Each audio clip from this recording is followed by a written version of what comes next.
Hello everyone, this is Arushi and you are watching Arushi Commerce Tutorials. So guys, in this video we will be covering illustration 8 and 9. Illustration 8 and 9 you have to understand together. There is nothing different in these two questions. But before moving on to question reading first, let us suppose A Limited secured loan of rupees 1 lakh and issued 2 lakh rupees of debentures to a bank as first mortgage debentures. Account such transactions in the books of A Limited. If you have read illustration number 8 and 9, a similar type of question is in illustration 8 and 9, and I have framed a hypothetical example to make you understand better. So what's there in this question? A Limited secured loan of rupees 1 lakh and issued rupees 2 lakh of debentures to a bank as first mortgage debentures. First mortgage debentures. Okay.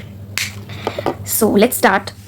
Question में वो कह क्या रहा है कि एक ए limited है जिसने लोन लिया कितने का 1 लाख रुपीस. देयरफॉर उसका जो कैश बैलेंस है या फिर जो बैंक बैलेंस है that will get increase by rupees 1 lakh.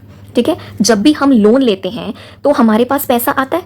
तो सिमिलरली अगर मैं स्टेप 1 की बात करूं, जब ए लिमिटेड ने लोन लिया तो उसके पास पैसा आ गया, कैश या बैंक बैलेंस आ गया ऑफ रुपीज 1 लाख. अब कैश तो आ गया, क्या उसकी लाइबिलिटी भी क्रिएट होगी? ऑब्वियसली. जब भी हम लोन लेते हैं पैसे के साथ साथ हमारी लाइबिलिटी क्रिएट होती है. हम बैंक को करते हैं डेबिट और टू लाइबिलिटी को करते हैं क्रेडिट. ठीक है, this is the entry that we pass. So liability हमारी क्रिएट हो जाएगी 1 लाख की. क्लियर? ये सिंपल. अब इसमें हमारी एंट्री क्या बनेगी? बैंक और cash account debit to borrowings account 1 lakh 1 lakh. हम इसे लेजर्स में या बैलेंस शीट में भी कैसे शो करेंगे? जो कैश एंड कैश इक्विवेलेंट्स हैं हमारे वो इंक्रीज हो जाएंगे 1 लाख से, और हमारी जो लॉन्ग टर्म बोरोइंग्स हैं वो इंक्रीज हो जाएगी बाय रुपीज 1 लाख. क्लियर? ये था हमारा part 1. Now we will be doing part 2. A limited issued 2 lakh of debentures to bank as first mortgage debentures. तो अब जो डिबेंचर्स आपने इशू किए हैं, ठीक है, that is of 2 lakh rupees. हमेशा हमने जो डिबेंचर इशू की एंट्रीज की हैं इन प्रायर क्वेश्चंस, उसमें हमने क्या पास किया है? उसमें हमने पास किया है bank to debenture application.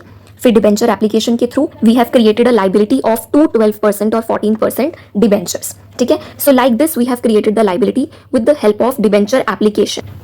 Okay, तो सिमिलरली अगर हम इस क्वेश्चन में बात करें, ये हम डिबेंचर्स इशू कर रहे हैं.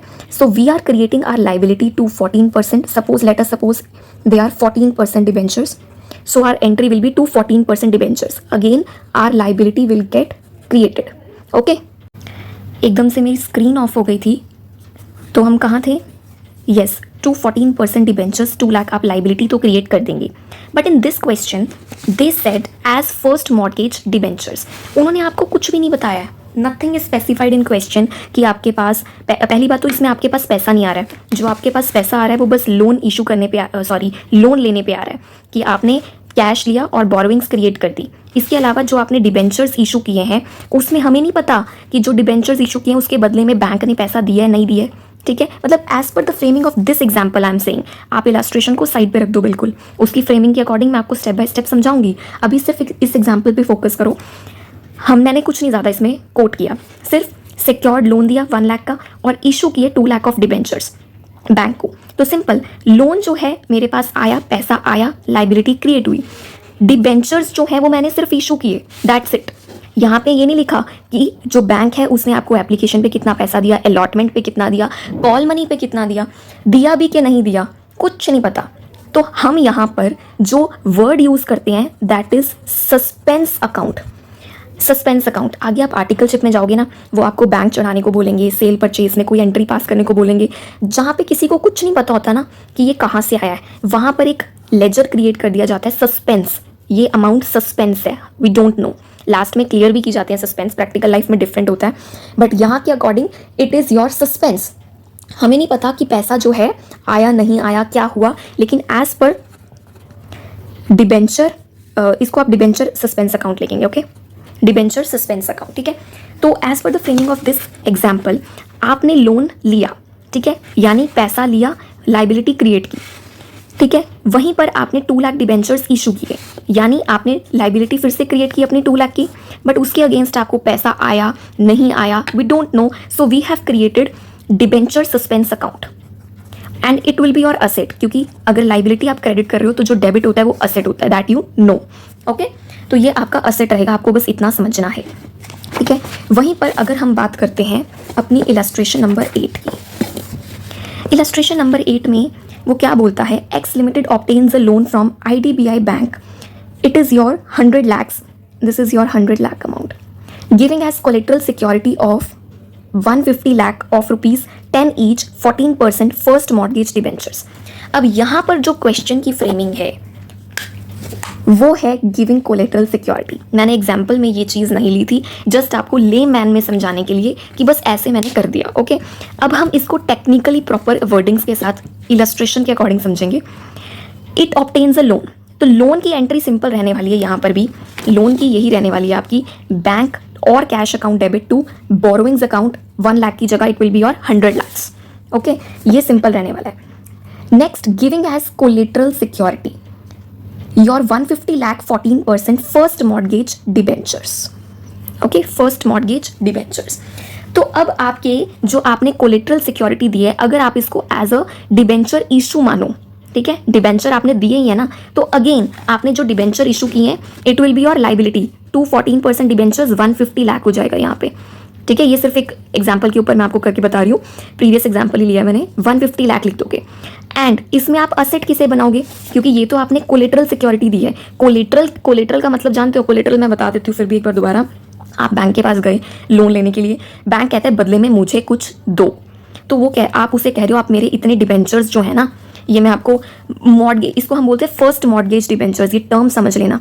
ठीक है, कि आपने उसको अपने डिबेंचर्स जो हैं वो दे दिए, जिसके बदले में वो आपको लोन देगा। डिबेंचर्स अब दे दिए क्या होता है, बेसिकली इशू कर दिए ना, इशू कर दिया आपने उसको डिबेंचर्स। ठीक है, लेकिन प्रॉपर वर्डिंग्स के अकॉर्डिंग अगर हम चलें, क्रिएट तो अपनी लाइबिलिटी ही करिए, चाहे जैसी मर्जी टर्मिनोलॉजी हो, लेमैन लैंग्वेज में 14% डिबेंचर की लाइबिलिटी ही क्रिएट करिए, राइट।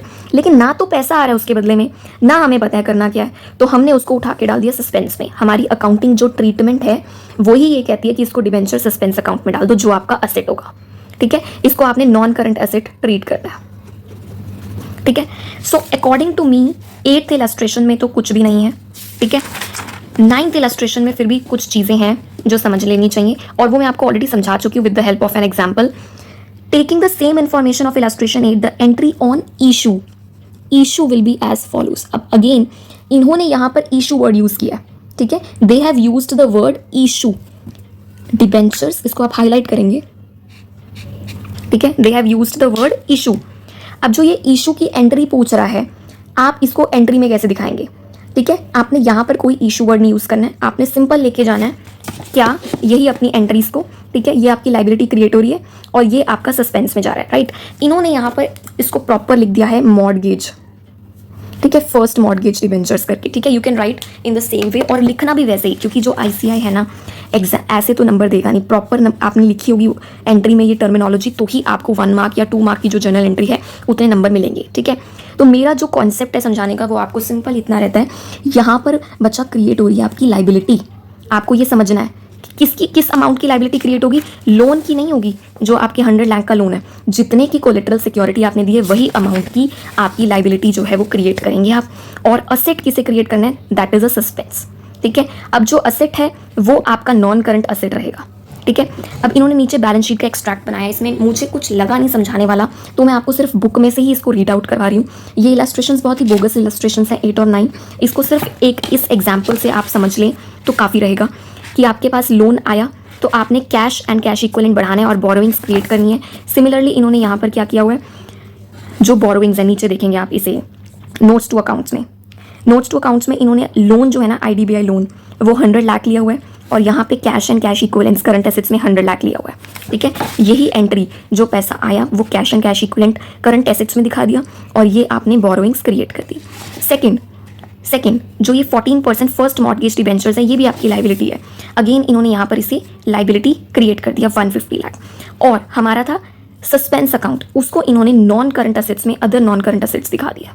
ठीक है, तो बैलेंस शीट एक्सट्रैक्ट को अगर आपको ये एग्जाम्पल क्लियर हो जाता है तो आप उठा करके बैलेंस शीट एक्सट्रैक्ट और एंट्रीज दोनों पास कर सकते हैं। कुछ आपको इसमें समझने की ज़रूरत नहीं रहेगी एक्स्ट्रा। अब एक ये लाइन मैं पढ़ा देती हूँ, the debenture suspense account.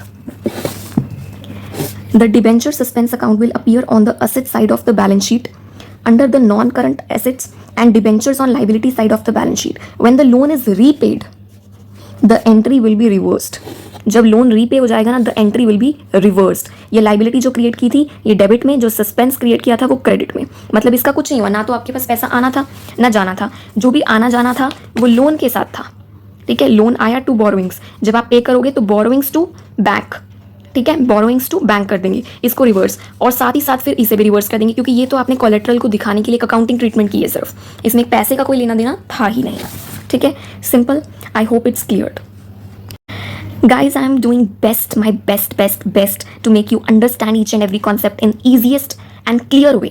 So please मेरी एक ही रिक्वेस्ट होती है कि प्लीज़ आप मेरी वीडियोस देखते हैं, बहुत सारे व्यूज़ मुझे दिखते हैं, अच्छा रिस्पॉन्स दिखता है, लेकिन कोई मेरी वीडियोस को लाइक नहीं करता है। कमेंट तो दूर की बात है, लाइक एक थम्स अप भी प्रेस नहीं होता है।